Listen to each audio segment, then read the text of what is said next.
Warning disclaimer. This story is a work of fiction and is meant solely for entertainment purposes.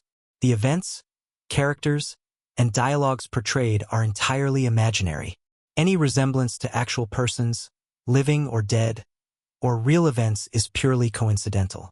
This content is intended for a mature audience and explores emotional themes like love, longing, emotional neglect, and temptation, while remaining within YouTube's monetization and content guidelines. There is no explicit content, only deeply emotional storytelling designed to resonate with viewers who enjoy drama, romantic tension, and personal transformation. Introduction of characters and the arrival of the guest. Samantha had always been the type of woman who liked routine. Her mornings started with a soft cup of coffee, a little walk around her garden, and preparing breakfast before her husband David headed to work. David, a software engineer, was brilliant but emotionally distant. A man who lived in his own world of code, logic, and meetings.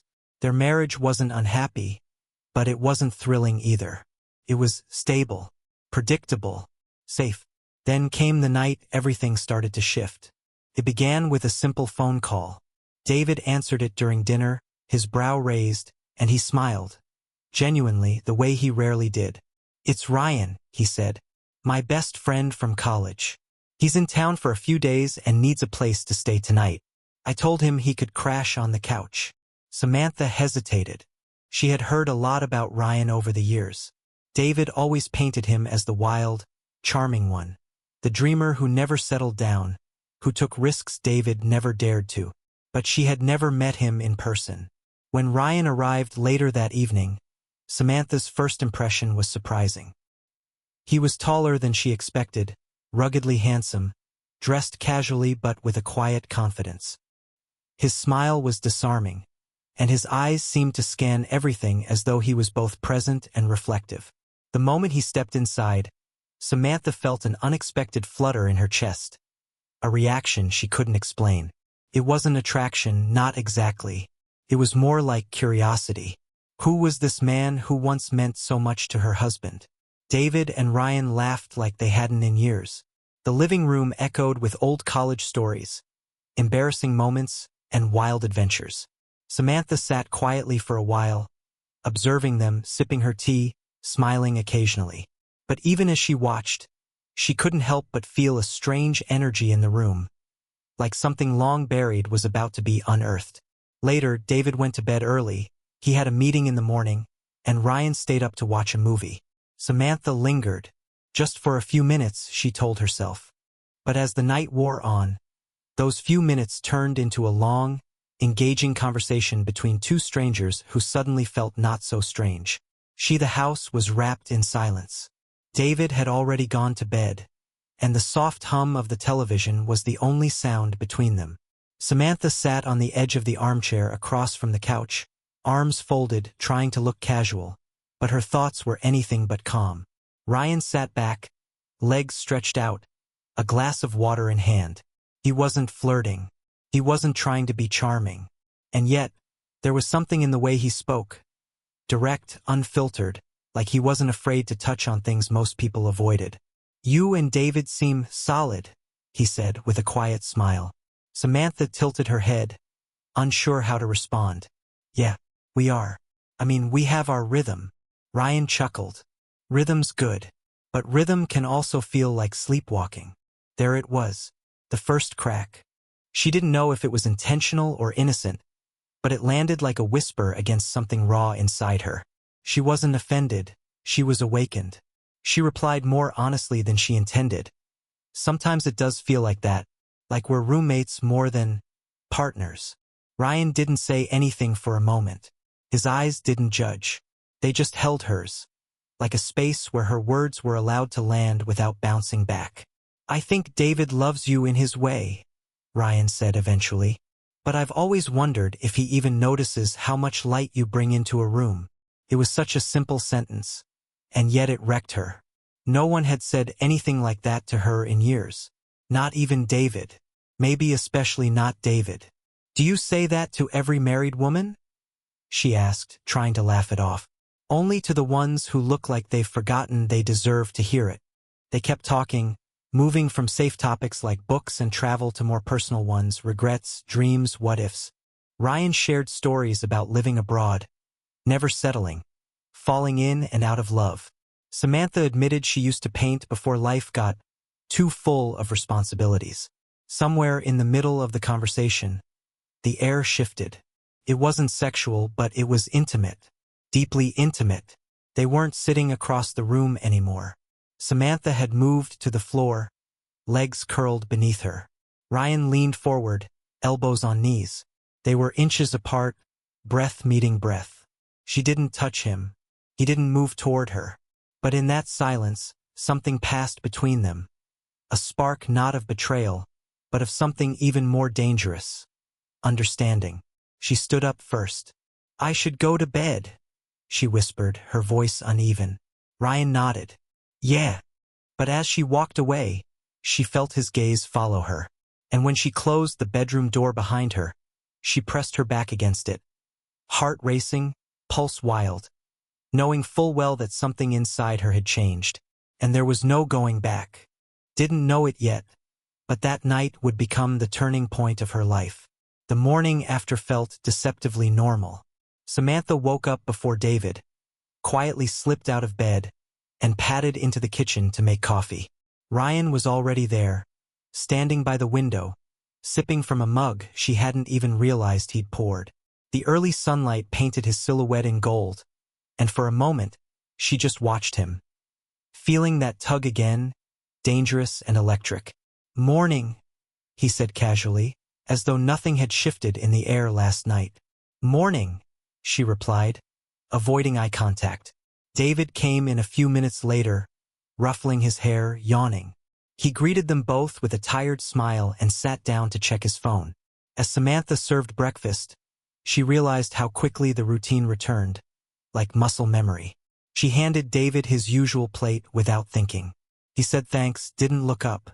Ryan watched the exchange quietly. Over the next few days, Ryan remained a guest. Respectful, helpful, easy to be around. Too easy, Samantha thought. It unnerved her how she started looking forward to their conversations after dinner. How she caught herself laughing more. How she wore lipstick one evening without even thinking about it. And how David didn't notice, but Ryan did. David remained the man she married. Loyal, steady, predictable. But in his comfort, he had become inattentive. Samantha had once loved that about him, their safe little life. But now, that safety felt like confinement. One night, as they were doing dishes together, Ryan leaned in and whispered, "You dim your light around him." Samantha froze. He backed away, giving her space to react.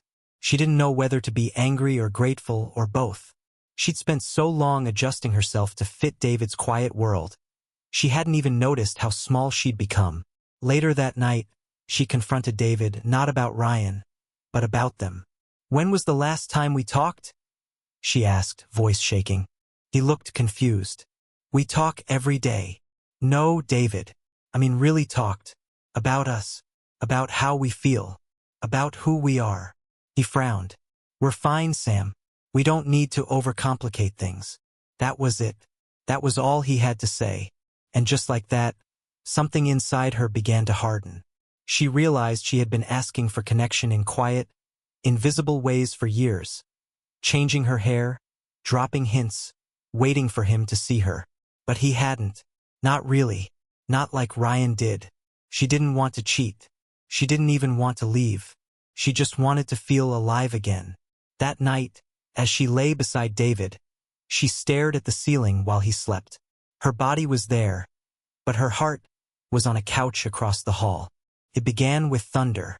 Thick, heavy clouds rolled in late that afternoon, darkening the sky like a warning. David was stuck at work due to emergency meetings. Samantha and Ryan were left alone in the house as rain slammed against the windows and the power flickered until it finally gave out, casting everything in darkness. Candles were lit. The kitchen glowed with a soft, golden haze. The air felt heavier, charged. Samantha sat at the table, sipping wine while Ryan dried dishes beside her. The storm outside roared like a beast trying to get in. Inside, everything was quiet, but far from calm. Their conversation drifted to childhood, regrets, old dreams. Samantha spoke about the dance classes she gave up when she got married, how her mother once told her she was born for the stage. Ryan listened, really listened, not the polite nods and ahas she was used to from David.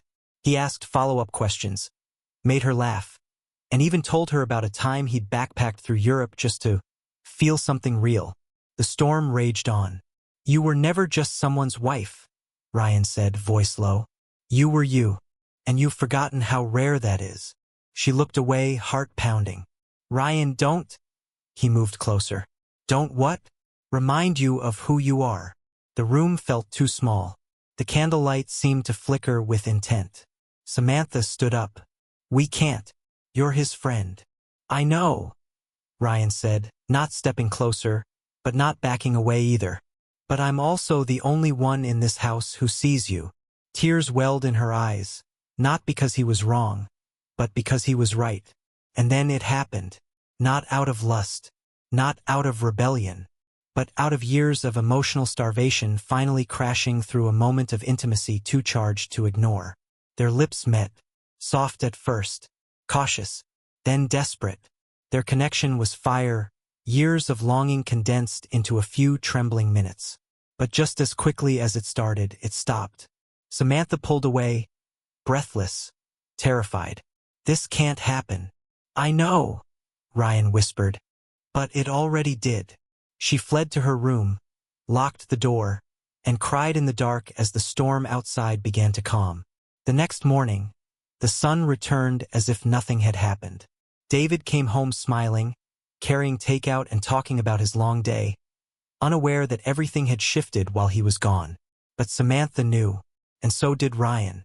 They didn't speak of it, not right away, but that kiss sat between them like a loaded gun. The storm had passed, yes, but the damage? It was just beginning. The next morning felt like walking through a dream or a nightmare. Samantha made coffee as if nothing had happened, her fingers trembling as she poured it into 3 mugs. Ryan sat at the table, looking everywhere but at her. His eyes, once soft and open, were now guarded, careful. David, freshly showered and in his usual cheerful mood, kissed Samantha on the cheek and took his coffee without noticing the crack that had formed in the foundation of their home. They didn't speak about it. They didn't need to. The silence between Samantha and Ryan screamed louder than any confession. David left for work that morning, oblivious to the emotional landmine he was walking around.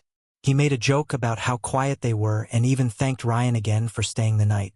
"You're a lifesaver," he said. "Sam hates storms alone." Samantha almost dropped her mug. As the door closed behind David, the stillness returned.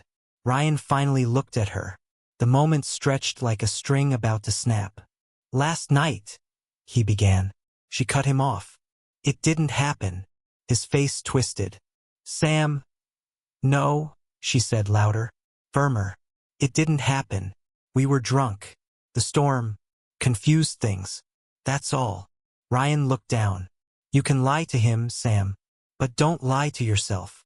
"I'm not lying," she said, though her voice betrayed her. Ryan didn't argue. He simply nodded, stood, and quietly began gathering his things. The overnight bag, the charger, the blanket from the couch. Every item felt like a piece of evidence in a crime neither of them wanted to admit had occurred. Before leaving, Ryan paused by the door. "You deserve more than just being someone's wife," he said one last time, almost like a prayer. And then he left. The next days blurred together. Samantha busied herself with chores, dinners, and pretending. She kissed David when she had to, laughed when appropriate, and nodded when he talked about work. But her heart was no longer present. It had stayed behind in that candlelit kitchen, still flickering with guilt, temptation, and unspoken truth. Ryan didn't call. He didn't visit again. But he was everywhere. In her thoughts, in her dreams, in the scent of wine on a quiet night. The house felt colder. The couch, empty. But the weight of that kiss lingered like a permanent ghost in the home they all once shared. And so, the lie took root, not just between Samantha and David, but between who she was and who she had become in one night. A woman torn between loyalty and longing. A wife with a secret. A heart at war with itself. Days passed, then weeks. The night that changed everything started to settle like dust in an untouched corner of Samantha's mind. She didn't speak about it. Not to Ryan, not to David, not even to herself out loud. But the silence had a shape now. It looked like Ryan's lips. It sounded like a question she hadn't answered. You can lie to him, Sam, but don't lie to yourself. She began seeing shadows where there were none. Moments felt longer. Her reflection started to feel like a stranger. One morning, standing in front of the bathroom mirror, brushing her teeth, she looked up and startled herself. Her eyes were different, not tired, not aging, just heavier, like she was carrying something invisible on her back. And the worst part? The version of herself in the mirror looked like it knew. She ran hot water, as if steam could erase the guilt. Didn't. That day, Samantha went about her usual routine. David had a late client dinner, so she was alone by early evening. The silence was both gift and punishment. She poured herself a glass of wine and sat on the couch. The couch. She stared at the spot where Ryan had slept, where he sat, where it all began. And then her phone lit up. Ryan. Her heart skipped, then thudded. One message. Just one. I'm sorry, but I don't regret it. She didn't know what to type back. She typed don't, then deleted it. She typed me too, then deleted that too. She typed nothing. Instead, she turned the phone off and went to the mirror again. The reflection stared back. I'm not this woman, she whispered. But her reflection didn't blink, didn't disagree. Later that night, she lay beside David as he snored softly, the scent of whiskey on his breath. She studied his face like she was looking at an old photograph of a man she used to love. A man who used to see her more clearly. In the dark, the truth felt louder. She wasn't in love with Ryan. But she was no longer in love with David either. She was in love with who she used to be. That version of herself. The woman who still believed that fidelity was black and white, that marriage was safe, and that a storm was just weather. And now, every time she looked into the mirror, she wondered if the woman looking back would forgive her. The morning after Ryan's text, Samantha felt something shift inside her. Not with a bang, but a slow cracking, like thin ice underfoot. She went through the motions. Brewed coffee, kissed David's cheek goodbye, answered emails. But her mind was elsewhere, pacing the tight corners of a prison she had unknowingly built herself into. She thought about what Ryan had said. I'm sorry, but I don't regret it. That confession stirred something complex. It wasn't love, not entirely. Nor was it lust anymore. It was recognition. She realized Ryan had seen her in a way David hadn't in years. He noticed the details, her sarcasm, her silence, the way she rubbed her temples when overwhelmed. He looked at her, not just through her. That scared her as much as it comforted her. And David? He didn't notice the quiet withdrawal in her eyes. He was, ironically, more affectionate than ever lately. Perhaps out of guilt or an unconscious attempt to patch something fraying. He planned a weekend getaway, something they hadn't done since their honeymoon. She agreed half-heartedly, sensing the intention but not feeling the magic. They went to a cabin near the lake. The air was clean, and the nights were quiet except for wind and crickets. It was beautiful but empty. Samantha watched David build a fire, sip wine, laugh at his own stories. She smiled, but her heart didn't echo it. One night, they lay in bed and David touched her cheek. You've been distant lately, he said softly. Are we okay? She froze. It was the question she dreaded and hoped for. She could lie. She could pretend. But she didn't. No, she whispered. David stared at her, confusion giving way to realization. Is there someone else? Silence. Then, Ryan. His voice cracked. Tears welled in her eyes.